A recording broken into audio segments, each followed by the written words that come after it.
வணக்கம் நண்பர்களே, welcome back to epic life. நான் உங்கள் வெற்றி கூட்டாளி. இது வெல்த் மைண்ட் செட் 21வது பகுதி. இந்த பகுதியில் இதுக்கு முன்னாடி வரைக்கும் நவேல் ரவிகாந்தோட ட்வீட்ஸ் நம்முடைய கருத்துக்களை நம்ம தொடர்ச்சியாக பார்த்துட்டு வந்தோம். அதை முடிச்சுட்டு இப்போ நெக்ஸ்ட் ஜிம்ரானோடைய கருத்துக்களை நம்ம பார்க்க போகிறோம். சுய முன்னேற்றம் சம்மந்தமாக நிறைய புத்தகங்களை தேடி படிக்கிறவங்களுக்கு ஜிம்ரான் யார் அப்படிங்கிறது தெரிஞ்சிருக்கும். தெரியாதவங்களுக்கு ஷார்ட்டாக சொல்கிற, ஜிம்ரான் ஒரு அமெரிக்கன் ஆண்டர்ப்ரனர். அமெரிக்காவில் ஒரு தொழில் முனைவோராக இருந்தவர். அதோடு அவர் ஒரு மோட்டிவேஷனல் ஸ்பீக்கரும் கூட, புத்தக ஆசிரியரும் கூட. வாழ்க்கையில் வெற்றி அடையணும் அப்படிங்கிற அந்த ஒரு இலக்கை அடையிறதுக்கு தேவையான எக்கச்சக்கமான ஆழ்ந்த கருத்துக்களை இவருடைய ஸ்பீச்சஸ் மூலமாக நிறையவே கொடுத்துருக்கிறாரு. அது இன்டர்நெட் முழுவதும் கொட்டி கிடக்குது. அவருடைய புத்தகங்களையும் எக்கச்சக்கமான கருத்துக்கள் கொட்டி கிடக்குது. அதையெல்லாம் ஒரு கோர்வையாக சேர்த்து அவருடைய முக்கியமான கருத்துக்களை இனிமே இந்த வெல்த் மைண்ட் செட் அப்படிங்கிற இந்த சீரீஸ் மூலமாக தொடர்ச்சியாக நாம் பார்க்க போகிறோம்.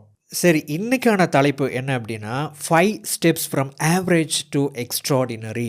நீங்கள் ஒரு சாதாரண ஒரு நிலையில் இருந்து மிக அசாதாரணமான ஒரு நிலையை அடையிறதுக்கு 5 படிகள் அப்படிங்கிற தலைப்பில் முக்கியமான 5 விஷயங்களை நாம் பார்க்க போகிறோம். Number 1, get serious. நண்பர்களே, நீங்கள் யாராக வேணா இருங்க, எங்கே வேணா இருங்க, ஆனால் நீங்கள் உண்மையாகவே உங்களுடைய லைஃப்பில் ஒரு பெரிய ஒரு கோல் இருக்குது, ஒரு இலக்கு இருக்குது, அல்லது ஏதாவது ஒரு விஷயம் பண்ணணும் அப்படிங்கிற ஒரு எண்ணம் உங்கள் மனசில் இருக்குது அப்படின்னா நீங்கள் கட்டாயமாக பின்பற்ற வேண்டிய முதல் படி இதுதான், கெட் சீரியஸ். நீங்கள் இந்த விஷயத்தை சீரியஸாக எடுத்துக்கணும். ரொம்ப தீவிரமாக, ரொம்ப முக்கியம் அப்படின்னு நீங்கள் இதை நினச்சா மட்டும்தான், இதை கருதுனா மட்டும்தான் அந்த இலக்கை அடைய முடியும். ஏன்னா இன்றைக்கி நாம் பாட்டுக்கு நம்ம வழியில் போயிட்டு இருந்தால் கூட நம்மளை கையை பிடிச்சி இழுக்கிற அளவுக்கு இன்றைக்கி எக்கச்சக்கமான டிஸ்ட்ராக்ஷன்ஸ் நம்ம கையுக்குள்ளேயே நம்ம வச்சுருக்கிறோம். அதோடு போதா குறைக்கு இன்னும் எக்கச்சக்கமான விஷயங்கள் நம்மளை சுற்றியே இருக்குது. நம்முடைய கவனத்தை சிதறடிக்கிற மாதிரி நம்ம பாட்டுக்கு போய்கிட்டு தான் இருப்போம். ஆனால் திடீர்னு ஒரு பக்கம் வேறு ஒரு திசையை நோக்கி நம்ம போகிற மாதிரி நம்ம ஃபீல் பண்ணுவோம். என்னடா அப்படின்னு பார்த்தா வேறு ஏதோ ஒரு விஷயம் நம்மளை இழுத்துருக்கும், வேறு ஏதோ ஒரு விஷயம் நம்மளை அட்ராக்ட் பண்ணியிருக்கோம், வேறு ஏதோ ஒரு விஷயத்தில் நம்மளுடைய டைமை வேஸ்ட் பண்ணியிருப்போம். அல்லது நமக்குள்ளேயே இருக்கக்கூடிய எக்கச்சக்கமான விஷயங்கள் காரணமாக நாம் நம்முடைய இலக்குகளை நோக்கி எந்த ஒரு செயலையும் செய்யாமையே நம்ம காலத்தை கடத்திக்கிட்டே இருப்போம். திரும்பி பார்த்தோம்னா ஒரு 2 வருஷம் 5 வருஷம் அப்படின்னு ஓடி இருக்கும்.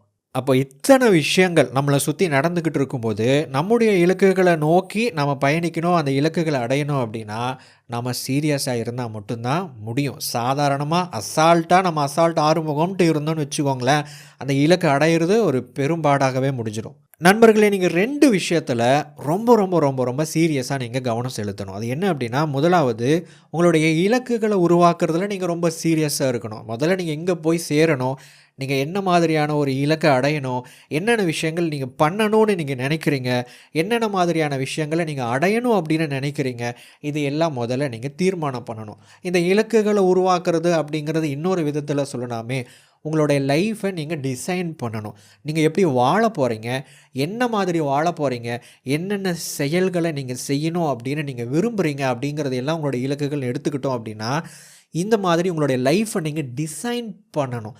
நீங்கள் க்ரியேட் பண்ணுறீங்க, நீங்கள் டிசைன் பண்ணுறீங்க உங்களுடைய லைஃப்பை. இலக்குகள் அப்படின்னாவே எனக்கு இவ்வளோ பணம் வேணும், எனக்கு இந்த ஒரு பொசிஷன் வேணும், எனக்கு இந்த பிஸ்னஸ் பண்ணணும், இந்த ஜாப் அடையணும் அப்படிங்கிறது இல்லை. நான் எப்படிப்பட்ட வாழ்க்கை முறையை நான் வாழ போகிறேன் அப்படிங்கிறத நீங்கள் டிசைன் பண்ணணும். அந்த விஷயங்கள் எல்லாம் இருந்தால் தான் உண்மையான ஒரு இலக்கு அப்படிங்கிறதுக்கே ஒரு மரியாதையாக இருக்கும். ஸோ வெறுமனே பணத்தை மட்டுமே வச்சு என்ன பண்ண முடியும், வெறுமே ஒரு பொசிஷனை மட்டுமே வச்சு, ஒரு பிஸ்னஸை மட்டுமே வச்சு நம்ம என்ன பண்ண முடியும்? நம்ம மொத்தமாக இதையெல்லாம் வச்சு எப்படிப்பட்ட ஒரு வாழ்க்கையை நம்ம வாழ போகிறோம் அப்படிங்கிற அந்த டிசைனிங் அப்படிங்கிற ஒரு விஷயம் உங்களுக்கு இருக்கணும். அப்போ தான் நீங்கள் உருவாக்குற அந்த இலக்கு, கோல்ஸ் அப்படிங்கிறது சரியான ஒரு கோலாக இருக்கும்.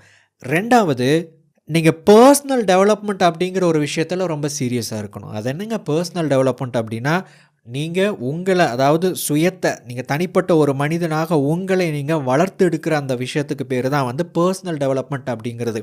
ஜிம்ரான் இந்த இடத்துல இந்த பர்சனல் டெவலப்மெண்ட்டுக்கு அழகாக ஒரு உதாரணம், ஒரு கோட் சொல்கிறாரு. Striving hard to become the kind of person that you want to be. நீங்கள் யாரை மாறணும்னு நினைக்கிறீங்களோ, நீங்கள் எந்த ஒரு மனிதராக வாழணும்னு நினைக்கிறீங்களோ, அந்த ஒரு மனிதனாக வாழ்வதற்கு நீங்கள் எக்கச்சக்கமான விஷயங்கள், செயல்பாடுகளை செய்வீங்க இல்லையா, அதைத்தான் பர்சனல் டெவலப்மெண்ட் அப்படின்னு சொல்கிறாரு. நண்பர்களை, இந்த இடத்துல நீங்கள் 2 கேள்விக்கு பதில் சொல்லணும். முதல் கேள்வி என்ன அப்படின்னா, எப்படி இருந்தாலும் நீங்கள் இப்போ இருந்து ஒரு 10 வருஷத்தில் நீங்கள் வேற ஒரு நபராக நீங்கள் மாற போகிறீங்க. காலமோ அல்லது சூழ்நிலையோ உங்களை மாற்ற தான் போகுது. எப்படியும் இப்போ இருந்து 10 வருஷத்துக்கு அப்புறம் நீங்கள் வேற ஒரு நபராக மாற போகிறீங்க. ஆனால் இங்கே கேள்வி என்ன அப்படின்னா, யாராக மாற போகிறீங்க, எந்த ஒரு நபராக நீங்கள் அப்போ இருக்க போகிறீங்க அப்படிங்கிற ஒரு கேள்விக்கு நீங்கள் பதில் சொல்லணும். ரெண்டாவது கேள்வி என்ன அப்படின்னா, நீங்கள் 10 வருஷத்தில் இப்போ இருக்கிற இடத்த விட வேற ஒரு இடத்துக்கு நீங்கள் மாற போகிறீங்க. ஆனால் இங்கே கேள்வி, எந்த இடத்துக்கு நீங்கள் மாற போகிறீங்க? இந்த 2 கேள்விக்கான பதில் எதில் அடங்கி இருக்குது தெரியுமா? நீங்கள் இன்றைக்கி செயல்படக்கூடிய அந்த செயலில் அடங்கி இருக்குது. நீங்கள் 10 வருஷத்துக்கு அப்புறம் எந்த ஒரு நபராக வாழ போகிறீங்க அப்படிங்கிறத எது முடிவு பண்ணுது தெரியுமா? இன்றைக்கி நீங்கள் செஞ்சுக்கிட்டு இருக்கிற உங்களுடைய பழக்கங்கள் முடிவு பண்ண போகுது. இன்றைக்கி நீங்கள் எடுக்கிற முடிவுகள் முடிவு பண்ணுது. இன்றைக்கி நீங்கள் நினச்சிக்கிட்டு இருக்கிற உங்களுடைய எண்ணங்களும் சிந்தனைகளும் முடிவு பண்ணுது. அப்போ பர்சனல் டெவலப்மெண்ட் அப்படின்னா என்னென்னா, நீங்கள் யாராக மாறணும்னு நினைக்கிறீங்களோ அந்த மனிதருக்கு தகுந்த ஒரு எண்ணத்தையும் தாட் ப்ராசஸையும் போடணும். அந்த மனிதர் என்ன மாதிரியான செயலை இப்போ செய்வாரோ அந்த செயலை நீங்கள் செய்யணும். அந்த நபர் எப்படிப்பட்ட மனிதர்களோடு பழக்க வழக்கங்களை வச்சுக்குவாரோ அந்த மனிதர்களோடு இங்கே பழக ஆரம்பிக்கணும். அந்த நபர் எப்படிப்பட்ட விஷயங்களை செய்ய மாட்டாரோ அந்த விஷயங்களை நீங்கள் தவிர்க்கணும். இன்றைக்கி நீங்கள் என்ன பண்ணிக்கிட்டு இருக்கிறீங்களோ அதுதான் நீங்கள் 10 வருஷத்துக்கு அப்புறம் யாராக மாற போகிறீங்க அப்படிங்கிறதையும் 10 வருஷத்துக்கு அப்புறம் எங்கே லேண்ட் ஆக போகிறீங்க அப்படிங்கிற விஷயத்தையும் முடிவு பண்ணுது.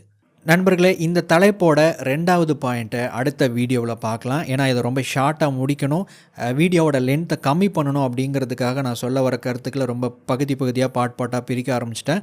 பட் எனிஹவ் அடுத்த வீடியோவில் இதனுடைய 2வது பாயிண்ட்டோட தொடர்ச்சியை நம்ம பார்க்க போகிறோம். அடுத்த வீடியோவில் சந்திக்கலாம். தேங்க்ஸ் ஃபார் வாட்சிங்.